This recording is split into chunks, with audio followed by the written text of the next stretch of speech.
The Tao of Self-Confidence, episode 547. Welcome to the Tao of Self-Confidence, where I share stories of amazing women who have discovered their inner journey to self-confidence. Visit our website at thetaoofselfconfidence.com. Your inner journey to self-confidence awaits. Well, hello friend. Welcome to the Tao of Self-Confidence, where I share stories of amazing women who have discovered their inner journey to self-confidence. I'm your host today, Sheena Yap Chan, and today I have a phenomenal lady on the show today. She's a senior cardiologist and also a professor at Duke-NUS University of Singapore, and I'm really excited to have her on and share her story with us today on self-confidence. So without further ado, I'm going to introduce you to Carolyn Lam. Carolyn, how are you today? Maybe you can fill in a little bit more about yourself to our listeners. Oh, I'm great, Sheena, and it's really my privilege to be on your show. So I think the most important thing about me is I'm the usual Asian brought-up mother and working mother. I'm what they call a clinician scientist, which means I'm a half-breed of a doctor and a scientist at the same time. The doctor part of me is a cardiologist, and I specialize in heart failure. And the scientist part of me is a trialist.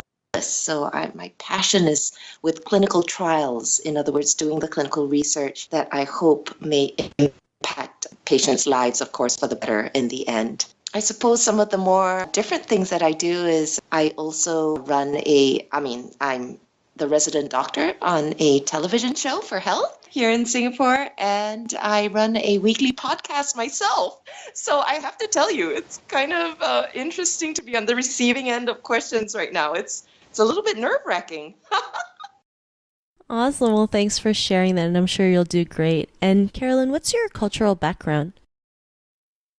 So I was born and bred in Singapore. So I am Chinese by ethnicity. My great-great-grandparents were from China. But for me, born in Singapore, did my whole primary and secondary education here. In fact, did medical school here in Singapore before I went, to the US and did my further cardiology training and specializing. And I did a PhD in the Netherlands. So in a sense, I feel like a bit of a citizen of the world, but at the very core, Singaporean.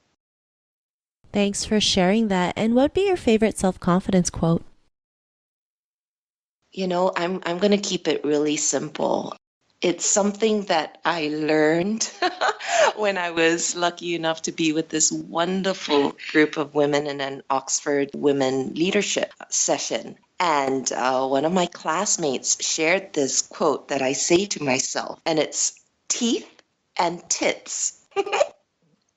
So I think it says it all, teeth and tits. So teeth meaning smile and tits meaning chin up and chest out. It may not be a quote, but it's something I do mumble to myself sometimes when there's self-doubt or when I, have to do something that is particularly challenging to self-confidence. I just remember that group of wonderful women and us giggling and chanting teeth and tits, and just put on a big smile, put on my power stance and just go for it. Just remembering that at the end of the day, it really is about being myself, which means being the flawed me, being a woman, not trying to be a man, not trying to be anybody else but myself. Thanks for sharing that, and I love that quote. I think it's a great thing to say to ourselves, and it's so true, right? Like, we just need to smile and, put our chest up, and it makes a huge difference the way, we put, when we do something like that. It just really does bring out the confidence in us. So thanks for sharing that great quote. If I could, Sheena, there is even science behind that, There is science behind biofeedback. When they say smile and the world smiles with you, I remember telling myself that even very young as a kid, just try smiling at yourself in the mirror first thing in the morning and then smiling at the first person you see in the day. And somehow when you smile, it's very hard not to also start feeling positive about the day. So I try, but I'm flawed, and of course frowns also come across my face, but teeth and tits. Ladies out there, teeth and tits. Awesome. Well, thanks for sharing that. And in your own words, how do you define self-confidence? I think it's when we know who we are and stop trying to be anyone else and stop trying to prove anything to anyone else anymore. It's a sense of inner peace. And that also means to me it's a quiet type of confidence. It's one that doesn't need to shout out that you're confident, but it's a quiet awareness. Thanks for sharing that. And I love how you mentioned, a quiet awareness, because most people think being confident is you have to be loud and boisterous, not realizing like there's different types of being confident, and you can be, like an introvert and be confident at the same time. So I really love that you mentioned, having that quiet confidence. And what was your life like before your discovery of self-confidence? Boy, where do I start? So, growing up and undergoing the schooling system here in Singapore, I mean, I love my country. I know that it's made me who I am too, but I also have to say that it was a little bit difficult. For example, when I was in medical school, there was a strict quota on women. And in my class, only 1 in 5 were allowed to be women. So it's an illustration of how we grew up. There's still that remnant of women being the ones taking care of the household. And so, what's the point in educating her as a doctor when in the end she's going to have kids and stay at home? It's that sort of mentality that I grew up with. And I have to say I struggled with it even in my early days of working, because I chose a specialty of cardiology that was very, very male dominated. Well, as the first female cardiologist to join university cardiology, I loved my brothers. Don't get me wrong. They're great guys, but it was a bit lonely. And then there was the struggle, because there is that older generation of Asians. And, it includes people I love and respect, like my own dad and people who've grown up in that generation who have a little bit of that women need to be seen and not heard. There's that expectation. So that was me growing up, which was tough. But all I knew at that time was that I wasn't happy. Something inside me just needed to scream out. That's all I knew. I couldn't articulate it more than that. And it was only when I went for my further training and I met my first female mentor, and her name is Dr. Margaret Redfield, and she completely changed my life, because she was very much a mom and very much as well a world leader in clinical research, very much as well a boss in the department. And I saw how she could do that, and all in a very, very polite way. There was no need to just keep quiet. And I really think that just shaped a lot of me. I learned, I think, during my training, therefore, at the Mayo Clinic, much more than medicine. I learned, I kind of came out in that sense, just learned to be comfortable speaking my mind, not in any rude or defiant or disrespectful way, but how I could do all that and still be the respectful, demure, womanly Asian person that I am. How that could actually be coherent in me, that really was the turning point. Awesome. Well, thanks for sharing that. And it's great, when one person, if it's possible for one person, it's possible for us, right? And like you mentioned, the industry that you're in was heavily male dominated. Most of these industries are still pretty male dominated. Like, I interviewed a woman who is a ballet dancer, and she says the ballet industry is still run by men. So it's amazing how something as feminine as ballet is still run by men, right? And it's just up to us to make that change, right? To be, that person to say, hey, like women are here too. We can make that change if we want to, like what you're doing in your field. And, because of your realizations, what's your life been like now?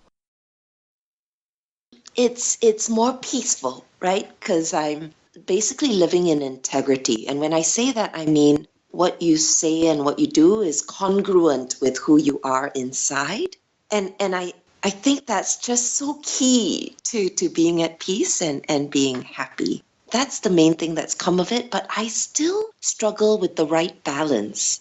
Let me explain this, because much as I'm known to be the number one supporter of women, and I have lots of female mentees and get referred lots of women who are interested in clinical research, I try to instill diversity even in my predominantly female team, and keep telling the women too, hey, maybe we need to balance this out and include some men. So I'm trying very hard not to do a swing to the other end of the pendulum, because I do believe that we all have our virtues and it's good to have diversity. At the same time, finding my voice and learning to believe in my voice, there's a very narrow line between that and then becoming, in a sense, self-righteous or fixed in one's way, so that you then don't listen or don't care about the external voices. And I'm still trying to make sure that I get that balance, that I'm still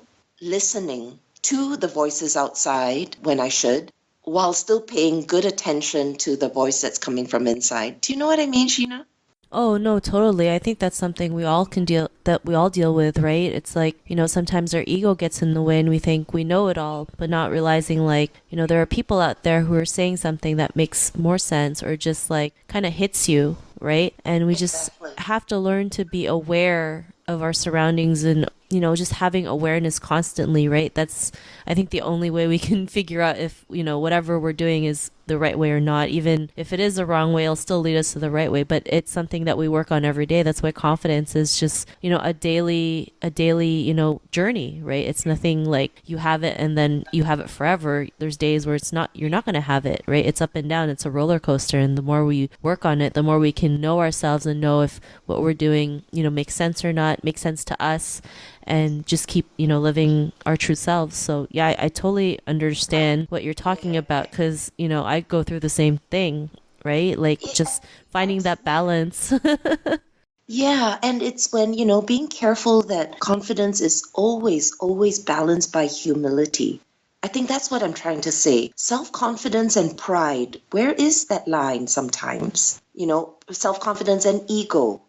Where is that line sometimes, I think self-awareness, exactly like you said, but sometimes self-awareness is hard. We got to make time to do that, and that's something that was never really emphasized or taught to me growing up. It was more the typical Asian, go for every class I could possibly go for and be as busy as I could be, when self-awareness and things like that actually require stillness and quietness. You know what I mean? I totally, yeah. I mean, schools never taught us to, be aware of our surroundings or be aware of ourselves, and I think that's probably the biggest part of confidence is self-awareness. Self-awareness is huge, and I didn't even really know about it till about a couple years back. So I mean, I think a lot of people don't really understand how important self-awareness is. So I'm really glad that you mentioned that. And you and I, sister, yep. And Carolyn, if our listeners wanted to get to know a little bit more about you and what you do and some of your work, is there any links or social media profiles we can connect with? Yeah, so Lam Cardio is my Twitter handle. I think that's about it, really, because the rest of it's all academic. And of course, I love speaking through my academic work as well. And then all you'd have to do is search on PubMed or elsewhere for my publishing name, which is Lam CS. So the S stands for Su Ping, which is my Chinese first name. Awesome. Well, thanks for sharing that. And to our listeners, if you want to connect with Carolyn, you can also head on over to thetaoofselfconfidence.com and search for Carolyn's name. Her show notes will pop up along with everything else that we talked about. And I'm really grateful for Carolyn today to come on the show and share her story and tips with us on self-confidence. So thank you so much. Thank you, Sheena. Not a problem. It was really great having you on the show. And to our listeners, be on the lookout for another new episode of another amazing woman's journey to self-confidence. And we'll talk to you soon. Bye for now. Thank you for tuning in to another amazing episode of The Tao of Self-Confidence.